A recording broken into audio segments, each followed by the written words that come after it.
Just a couple of years ago, I used to be a serial procrastinator and I had no discipline whatsoever. Because of this, my life was a mess. My grades were bad, assignments were due, I had no ambition, poor social skills, and I was just depressed. But fast forward to today, that is not who I am anymore. I am now someone who is highly disciplined and highly productive. Because of this, I was able to become one of the best performing students in my engineering program. Additionally, I have worked as a software engineer at Fortune 500 companies. And the best part is that I was able to accomplish these things while reading multiple books a month, training martial arts, and lifting weights 6 days a week. In this video, I'm going to share with you the 14 simple changes that I made to my life to make this transformation possible and to unlock my full potential. So let's get right into it.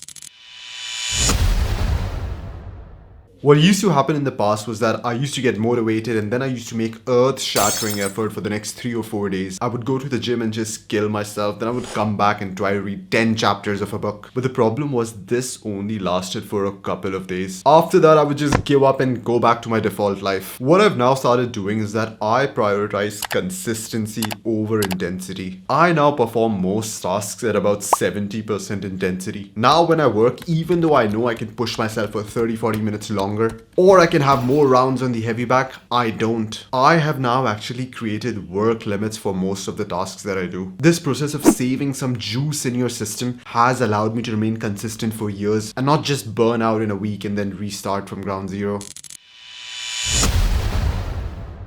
One of the biggest limitations that I had in the past was that I was a linear thinker. My only concern was the current thing that I was doing or the thing that I was supposed to do next. But the problem with linear thinking is that you often do not spend your time working on the right things. And you do not even understand how the effort that you're putting in is contributing or not contributing to your growth in that domain. This leads to wasted efforts, slow results, and uncertainty of outcomes. And these are the things that make people quit. What I now adopted is systems level thinking. I came to realize that most things in life are systems. A system is like a machine, and this machine has a set of individual components. The inputs that this machine usually takes is time and energy, and the output is the result that you want. Studying for final exams, becoming a good software engineer, becoming an elite athlete, all of these things can be modeled as a system. When you have this bird's eye level of view, you realize that not every component in the system is equally valuable. Like take YouTube growth for example. In the YouTube system, yes, it is valuable to respond to comments, like them, but it is far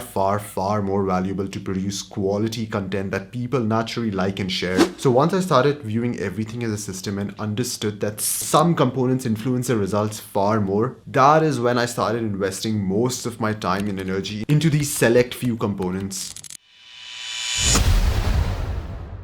This is how I used to wake up in the past. As soon as my alarm would go off, I would check my notifications, respond to messages, maybe even scroll for a bit. All this seems like pretty harmless behavior that 90% of people do. But what this did was that it implanted 100 different thoughts in my head. And because of this, it was incredibly hard to focus on one task later on in the day. What I now do is that I put my phone on flight mode 30 minutes before I go to bed. And then I only disable this flight mode about 3 to 4 hours after I've woken up, and during these 3 to 4 hours my mind is a clean slate, no thoughts, my focus is way better, and I'm in the best state to get work done.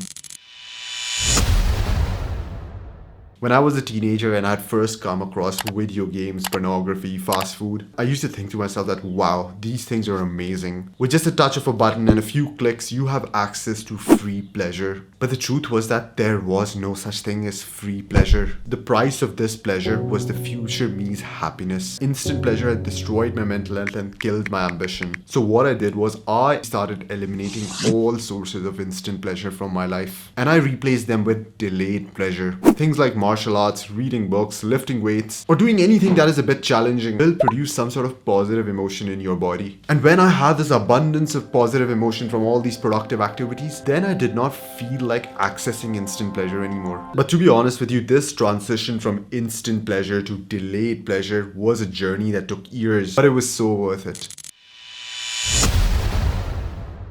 In the past, I would just wake up at a random time, and then for the rest of the day, I would only do things that I actually felt like doing. So in short, I was living a life purely based on my ever-changing mood. But the problem is that when you have no structure in your life, then you become a slave to your impulses. So you only end up doing activities that require bare minimum effort, and you never truly do the productive things that are going to require you to exert yourself. What I have done now is that I have structured my day. I wrote the exact times at which I would do certain things in my day.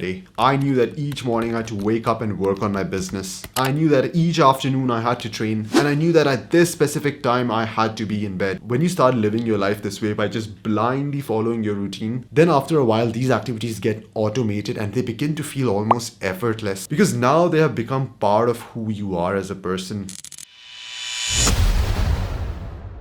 I had failed at YouTube twice. Each time I had about 50-60 subscribers and I didn't see any progress, so I deleted these channels. I also failed at building a good physique. Even though I had been lifting for years, I would still have like my friends come up to me and say, "Do you even lift, bro?" The reason why I did not excel at these things was because I had no blueprint for success. I was instead trying to use this trial and error approach to just get good at things. But this sort of approach often leads you to just keep walking in circles and make little to no progress. What I do now is that each time I wish to excel at something, I read books on that topic written by those who have already excelled in that thing. What this does is that now it gives you a blueprint on how to excel at that thing. What this blueprint does is it tells you that where are the shortcuts, where are the traps, what are the most important components in this system, and how long is this journey really going to take. By reading these books on social media growth and weight training, I realized that YouTube was not a 3-month long game that I once thought it was. It is instead rather a 3-year long game, and this reset my expectations completely. Also, the reason why I was not making any progress at the gym was because I was running 5 kilometers a day and I was basically pursuing two polar opposite goals. After adjusting my blueprint for success, I started seeing growth on YouTube and I just started seeing progress in the gym. Back in school, I remember sitting in math class. The professor was writing something on the board and I could see what was being written. I could hear what he was saying, but absolutely nothing registered in my head. This was because I had brain fog. You know that feeling when you're just confused and distracted and just can't really absorb information? This is what brain fog feels like. And the reason why I had such bad brain fog was because my diet was absolutely shit. It was filled with processed food. I ate chips, chocolates, soda, KFC. And back then I just thought that all what fast food does is just kind of make you a bit fat, and I didn't really know how much damage it does to your brain and the way you think. What I've done now is that I've removed all processed food from my diet. I only eat whole, natural, single ingredient food, and this is perhaps one of the most impactful changes that I made in my life. Within 3 days of making this change, my brain fog cleared, my memory improved, and my attention span increased.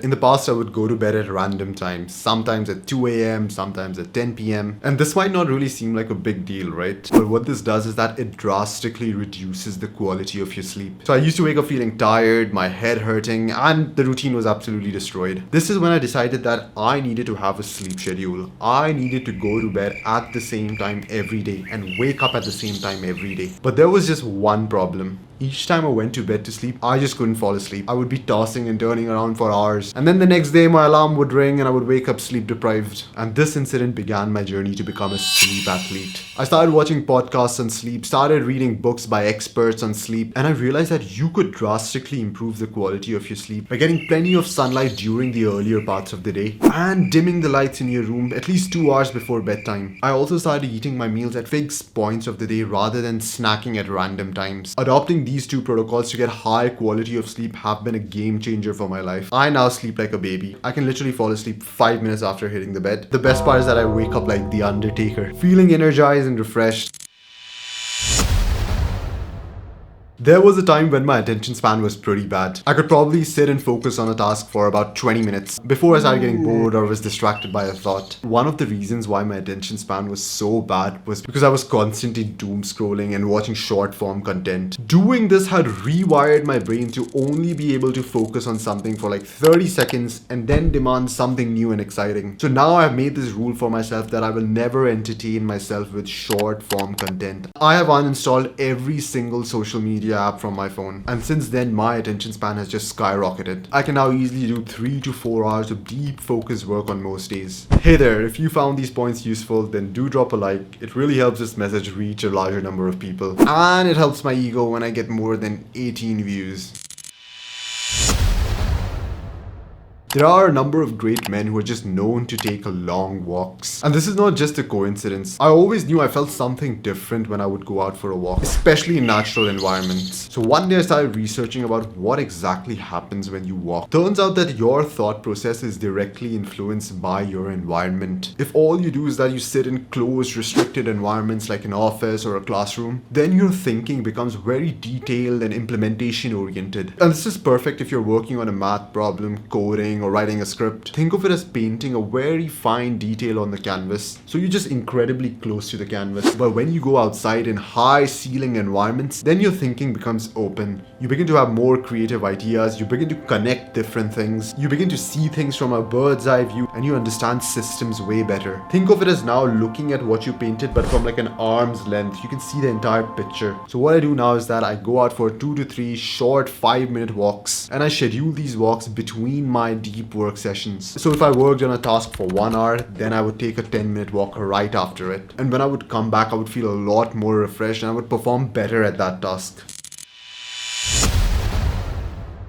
In the past, I didn't really care about my health. I thought that health was something that only old people should be concerned with. But now I understand that your health, both mental and physical, directly correlates to how productive you are. If your mental health is messed up, you have depression, anxiety, or if you're just obese and you start huffing and puffing while climbing stairs, then it is going to be incredibly hard to be productive. So now what I do is that I make sure that I optimize my sleep, my diet is clean, and I make sure that I work out for at least 30 minutes a day. And to be honest with you, it is basic things that improve your health are the true secret to unlocking your full potential. And I know that this is like a boring answer and you expected some unheard of mechanism, but this is the truth. All other things are just supplementary. So what would happen with me in the past was that around mid-afternoon, my energy levels would crash and I would tell myself that, yeah, this is how humans are supposed to feel. And that would be the end of my productivity pretty much. But then I watched this podcast by Andrew Huberman, who gives a lot of exceptional information about practical protocols that you can follow for optimizing your health. And in this podcast, he spoke about how closing your eyes and just relaxing or going on a power nap for 10 to 20 minutes during the afternoon does wonders for you. And believe me, it does. Ever since I started taking these power naps, I feel like I just got this second burst of energy. Like a new day has started and I'm ready to go to work once again. Just make sure that you set a timer that is not longer than 20 minutes. Otherwise, you're going to enter into deep sleep and you're going to actually wake up feeling groggy.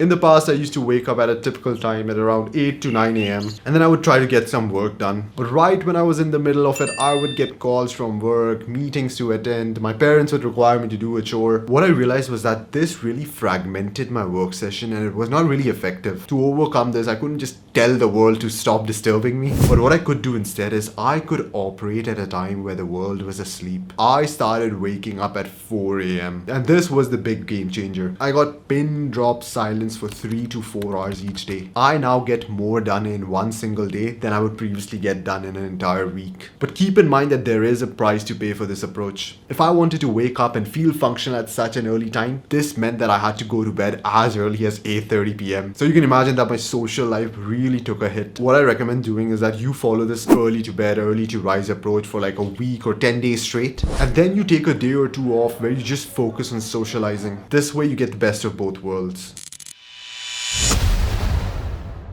Previously, when it was time to work, I would do things like responding to emails, attending meetings, organizing my notes. And I would feel good about myself because, hey, I was busy, right? But the truth is, what I was doing was actually shallow work. This is the kind of work that is often low effort and is less cognitively demanding. But the thing is that this sort of work does not really push you forward. Like my grades were still bad, my assignments were still due, no matter how many times I reorganized my notes. Now what I do instead is something called deep work. This is the type of work that is actually very cognitively demanding, but it allows you to make some serious progress. It could be things like studying a chapter for an exam, writing a script for a YouTube video, or learning a new skill. Now, I'm not saying that responding to emails or organizing notes have no place in your life. You need this shallow work to maintain your life. But when you invest 80 to 90% of your productive hours into doing deep work, that is when you're going to start seeing massive progress. Now, these were a lot of pointers on how to change your life, and I'm sure like some of them got you really hyped up and motivated. But the brutal truth is, this motivation that you have is a limited resource and is going to run out. If you want to be productive and disciplined in the long run without relying on motivation, then make sure that you watch this video.